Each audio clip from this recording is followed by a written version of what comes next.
Hello student, myself Shashi Bala from government polytechnic Badaun. आज का जो हमारा टॉपिक है that is dimensionless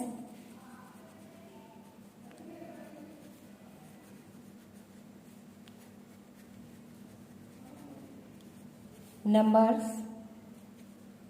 and their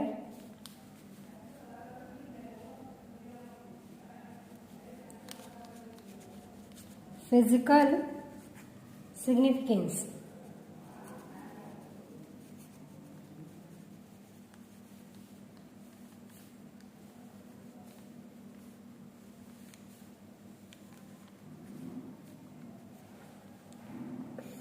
तो आज हम जितने भी हमारे डायमेंशनलेस नंबर यूज़ किए जाते हैं फ्लूइड फिनोमेना के अंतर्गत, तो चाहे वो हम फ्लूइड मैकेनिक्स में बात करें, चाहे हम कन्वेक्शन के केस में बात करें, या फिर जहाँ भी हमारा फ्लूइड अकर्स होता है, फ्लूइड एग्जिस्ट करता है, वहाँ हम डायमेंशनलेस नंबर्स यूज़ करते हैं। तो ये जो डायमेंशनलेस नंबर्स हैं और इनका जो फिजिकल सिग्निफिकेंस होता है वो क्या क्या होता है, और ये डायमेंशनलेस नंबर हम किस तरह से फाइंड आउट करते हैं, आज हम इस वीडियो में ये समझेंगे। तो चलिए स्टार्ट करते हैं। जो डायमेंशनलेस नंबर है हमारे जो भी हम यहाँ पर नंबर्स के बारे में पढ़ेंगे वो कैसे होंगे, हमारे डायमेंशनलेस नंबर होंगे। तो इसमें सबसे पहले जो हम डायमेंशनलेस नंबर पढ़ने जा रहे हैं दैट इज रेनॉल्ड नंबर। तो इसी तरह से जो हमारे डायमेंशनलेस नंबर होते हैं वो डिफरेंट टाइप्स के होते हैं। तो यहाँ जो हम नंबर आज सबसे पहले पढ़ेंगे रेनॉल्ड नंबर, इसके बाद हम अदर डायमेंशनलेस नंबर्स के बारे में बात करेंगे। तो चलिए स्टार्ट करते हैं। जो हमारा फर्स्ट यहाँ पर हम नंबर आज समझने जा रहे हैं दैट इज रेनॉल्ड नंबर। तो रेनॉल्ड नंबर क्या होता है हमारा, तो अगर हम बेसिक जो एक्चुअल इसका मीनिंग है रेनॉल्ड नंबर का, तो ये जो रेनॉल्ड नंबर है ये हमारे जैसे जो हमारा विस्कस फोर्स होता है या फिर जो हमारा इनर्शिया फोर्स डेवलप होता है किसी भी सर्कुलेटिंग पाइप में, जब कोई भी फ्लूइड हमारा फ्लो होता है तो उस दौरान जो हमारा इनर्शिया फोर्स आकर्ष होता है और जो विस्कस फोर्स हमारा वहाँ पर होता है, तो ये जो रेनॉल्ड नंबर है ये एक रिलेटिव प्रीडोमिनेंस बताता है हमारे inertia to the viscous force occurring in the flow systems. तो ये हमारे डिफरेंट टाइप्स के सिग्निफिकेंस प्रोवाइड करता है रेनॉल्ड नंबर, जो हमारे किससे रिलेटेड होते हैं, inertia to the viscous force occurring in the flow system. तो चलिए स्टार्ट करते हैं कि जो रेनॉल्ड नंबर होता है इसको फाइंड आउट करने के लिए हम कौन कौन से फोर्सेस या फिर कौन कौन से फिजिकल फिनोमेना का यहाँ पर यूज़ करते हैं। तो चलिए देखिए, जो हमारा रेनॉल्ड नंबर है it is defined as the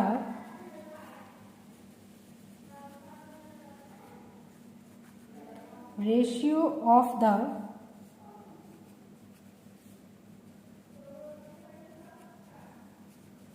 inertia force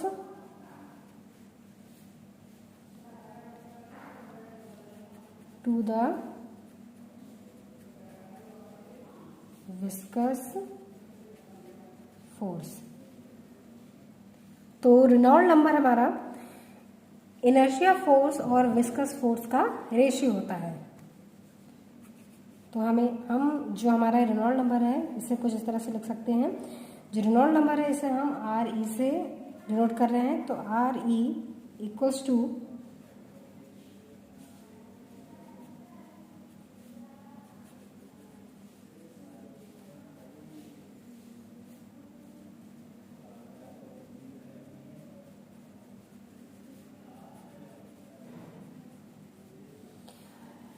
ratio of inertia force to the viscous force. तो जो रेनॉल्ड नंबर है हमारा, इसकी जो कैलकुलेशन की जाती है, तो इसके लिए हमें इनर्शिया फोर्स और विस्कस फोर्स का रेशियो पता होना चाहिए। तो ये जो हम रेशियो कैलकुलेट करते हैं, तो चलिए सबसे पहले हम इनर्शिया फोर्स हमारा क्या होता है उसके बारे में समझते हैं। इसे हम इक्वेशन 1 डाल देते हैं।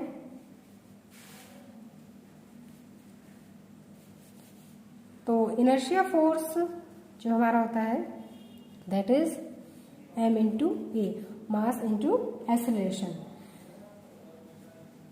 तो इनर्शिया हमारा, इसे अगर हम हिंदी में समझे तो इनर्शिया हमारा जड़त्व होता है, यानी कि कोई भी अगर वस्तु आपकी कंटिन्यू फ्लो कर रही है या फिर अपनी अवस्था, अपनी जो कंडीशन है या अपनी जो स्टेट है उसे चेंज करती है, तो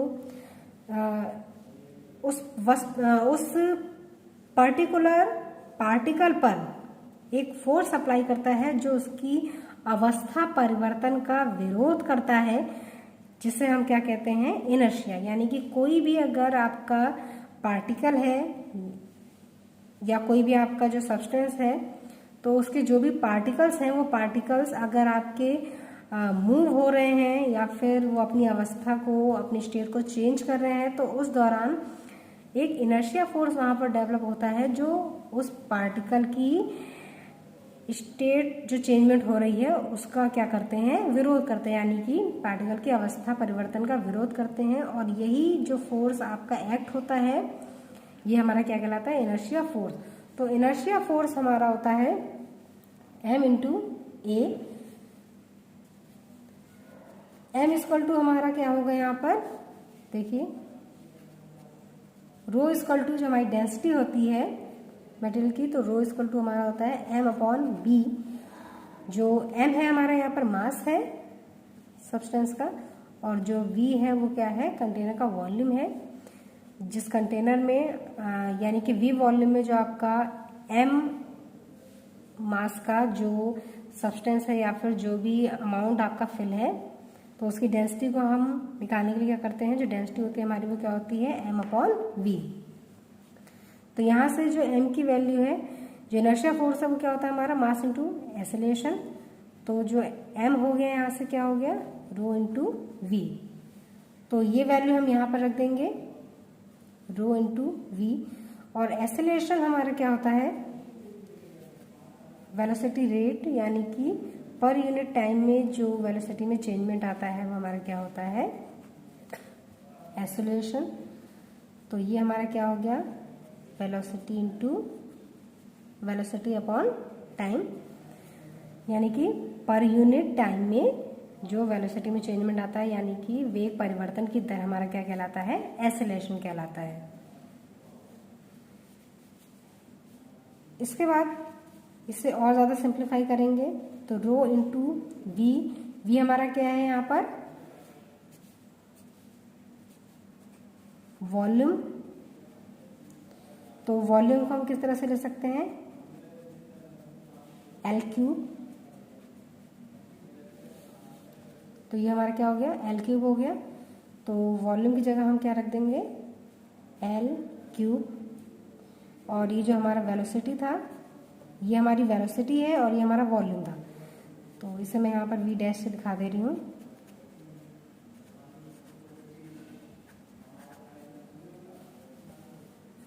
तो अब जो हमारी इक्वेशन आई, rho into L cube V upon T. तो यहाँ पर जो हमारा वेलोसिटी है ये हमारी ऐसी रहेगी, और जो हमारा टाइम होगा, जो टाइम है उसे हम क्या लिख सकते हैं यहाँ से, देखिए जो वेलोसिटी होती है हमारी वो होती है हमारी डिस्टेंस पर यूनिट टाइम, यानी कि लेंथ पर यूनिट टाइम। इसे मैं एल से शो कर रही हूँ, जो हमारी डिस्टेंस है, अपॉन टाइम। तो टाइम इक्वल टू हमारा क्या हो जाएगा, एल अपॉन वी। तो इस वैल्यू को भी हम यहाँ पर पुट कर देंगे, रो एल क्यूब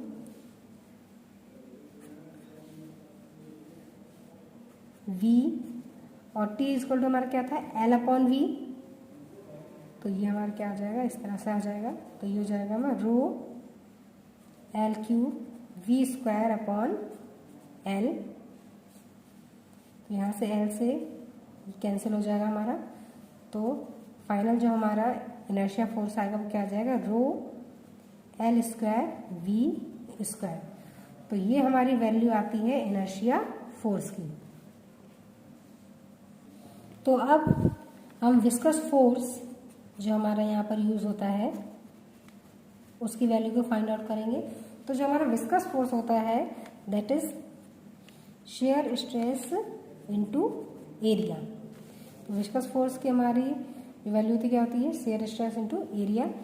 अब यहाँ पर जो हमारा टाउ है दैट इज शेयर स्ट्रेस, तो न्यूटन्स लॉ ऑफ विस्कोसिटी के रूल के अकॉर्डिंग जो हमारा टाउ होता है that is equal to mu D over D Y. तो न्यूटन्स लॉ ऑफ विस्कोसिटी हमारी क्या कहती है, जो शेयर स्ट्रेस है वो हमारा इक्वल होता है वेलोसिटी ग्रेडियंट। ये हमारा क्या है, वेलोसिटी ग्रेडियंट। और म्यू हमारी क्या होती है, डायनेमिक विस्कोसिटी। तो यहाँ से हम टाउ की वैल्यू यहाँ रख देंगे। तो ये हो जाएगा हमारा mu D over D Y into area. तो म्यू हमारा ऐसे ही रहेगा और जो हमारा डी ओवर डी वाई है तो यू हमारा वेलोसिटी चेंजमेंट है और जो डी वाई है वो हमारा डिस्टेंस में जो चेंजेस है उसे हम डी वाई से शो कर रहे हैं। तो इसे हम क्या लिख सकते हैं, जो वेलोसिटी इसे v से डिफाइन कर देंगे और जो डी वाई है इसे अगर हम l से शो करें तो ये हमारे क्या हो जाएगा v अपॉन एल। तो mu D over D Y की वैल्यू यहाँ से हम अगर यहाँ रख दें तो ये हमारे क्या हो जाएगा mu v upon L into A. और एरिया हमारा क्या हो जाएगा l इंटू एल यानी कि एल स्क्वायर। तो यहाँ से जो वैल्यू आएगी म्यू v इंटू एल। तो ये जो हमारी वैल्यू आती है ये हमारी क्या होती है, विस्कस फोर्स की वैल्यू हमारी इतनी आएगी।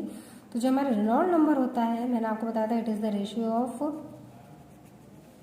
Inertia force upon viscous force.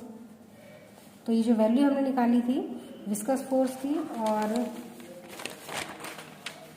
यहाँ से जो हमने वैल्यू निकाली थी इनर्शिया फोर्स की, तो ये वैल्यू हम जो इक्वेशन हमने बनाई थी R equal to inertia force upon viscous force, इसमें हम ये वैल्यू पुट कर देंगे।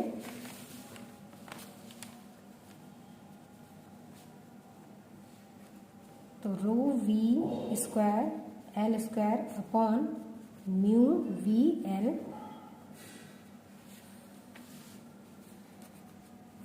यहाँ से हमारा ये कैंसिल आउट हो जाएगा। तो आर ई इक्वल टू हमारा क्या बचेगा, रो वी एल अपॉन म्यू। तो जो हमारा रेनॉल्ड नंबर होता है that is dimension less number और इसकी जो वैल्यू आती है ये हमारा इक्वल टू होता है density into velocity into length upon जो हमारी डायनेमिक विस्कोसिटी थी इसका ये पूरा रेशियो होता है। तो आर ई की जो वैल्यू होती है ये जो हमारा रेनॉल्ड नंबर है ये बेसिकली जो फ्लूइड का हमारा फ्लो होता है तो उसे ये अच्छी तरह से उसके बारे में बताता है कि हमारा किस टाइप का फ्लूइड फ्लो है।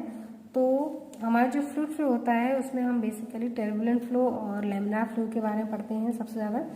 तो इस नंबर के द्वारा अगर इस नंबर की वैल्यू लेस देन 2000 होती है तो जो हमारा फ्लूइड फ्लो होता है यानी कि फ्लूइड फ्लो का जो टाइप होता है वो कैसा होता है, laminar.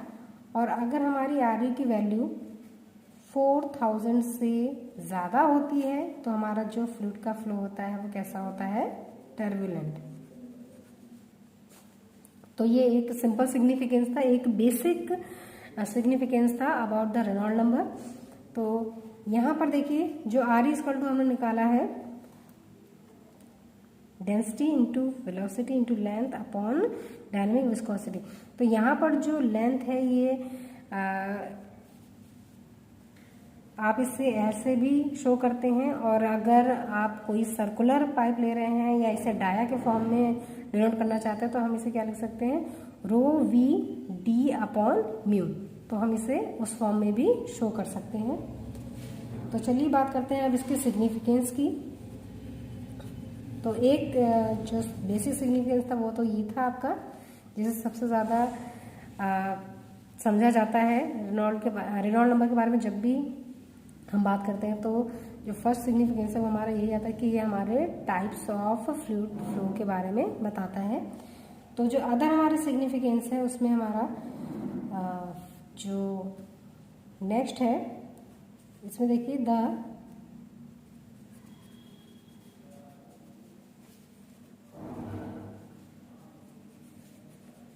the higher the value of Re, the greater will be the relative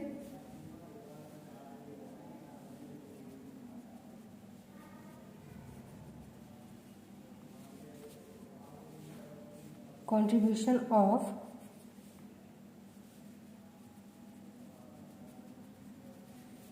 inertia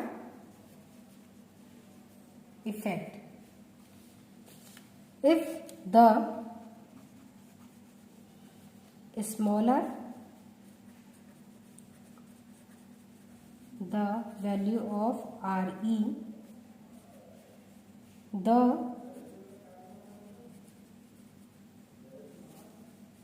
greater will be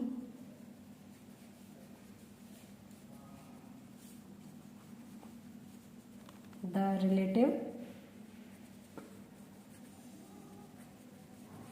magnitude of the viscous stresses। तो जो नेक्स्ट हमारा सिग्निफिकेंस है क्या है, the higher the value of Re, the greater will be the relative contribution of inertia effect. The smaller the value of Re, the greater will be the relative magnitude of the viscous stresses। Mean अगर हमारी Re की value higher होती है तो यहाँ पर जो हमने अभी आपको बताया था कि जो रेनॉल्ड नंबर है रेशियो होता है inertia force to the viscous force. तो यहाँ पर क्या होगा, अगर Re की वैल्यू आपकी हायर आती है तो यहाँ पर इसका मतलब क्या है कि यहाँ पर इनर्शिया का इफेक्ट आपका ज़्यादा हाई है related to the viscous force, यानी कि इनर्शिया का इफेक्ट, इसका जो कंट्रीब्यूशन है इनर्शिया इफेक्ट का वो आपका क्या है, ग्रेटर है। और अगर आपकी Re की वैल्यू स्मॉलर आती है, the greater will be the relative magnitude of the viscous stress. इसका मतलब क्या है, अगर Re की वैल्यू आपकी कम आती है तो जो विस्कस स्ट्रेस है या जो विस्कस फोर्स है उसका जो मैग्नीट्यूड है वो वहाँ पर ज़्यादा होगा। तो अगर इनर्शिया का इफेक्ट ज़्यादा है तो आपकी Re की वैल्यू हायर आएगी, और अगर विस्कस स्ट्रेस है विस्कस फोर्स का मैग्नीट्यूड आपका ज़्यादा है, हाई है, तो जो रेनॉल्ड नंबर है उसकी वैल्यू आपकी कैसे आएगी, स्मॉलर आएगी। तो नेक्स्ट जो सिग्निफिकेंस है that is Reynold number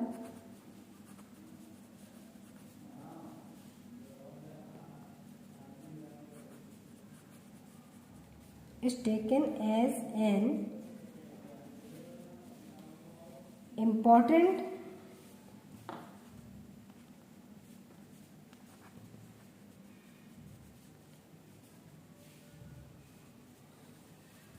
criterion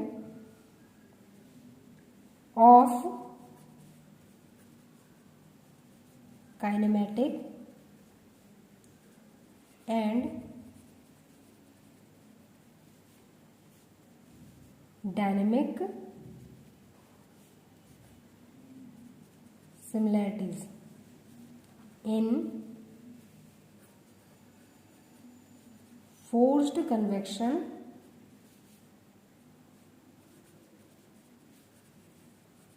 heat transfer। तो जो अगला हमारा सिग्निफिकेंस है रेनॉल्ड नंबर का, that is Reynold number is taken as an important criterion of kinematic and dynamic similarities in force convection heat transfer. तो ये जो रेनॉल्ड नंबर है ये हमारा फोर्स कन्वेक्शन हीट ट्रांसफर में काइनेमेटिक और डायनेमिक सिमिलैरिटीज को शो करता है और ये एक इम्पॉर्टेंट रोल प्ले करता है फोर्स कन्वेक्शन हीट ट्रांसफर में। नेक्स्ट हमारा सिग्निफिकेंस है that is Reynold number find out the types of fluid flow. जैसा कि मैंने अभी आपको बताया था कि हम इससे जो भी हमारा टाइप्स ऑफ फ्लूइड फ्लो हो रहा है, यानी कि जो जिस टाइप का हमारा फ्लूइड फ्लो हो रहा है, तो उस फ्लो को रेनॉल्ड नंबर के द्वारा हम बता सकते हैं कि आपका जो फ्लूइड फ्लो हो रहा है वो किस तरह से हो रहा है, किस टाइप का फ्लूइड फ्लो हो रहा है यहाँ पर।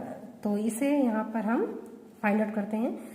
तो जो हमारा फ्लूइड फ्लो है वो आपका टर्बुलेंट है या लैमिनार है, ये भी हम इसमें पता कर लेते हैं।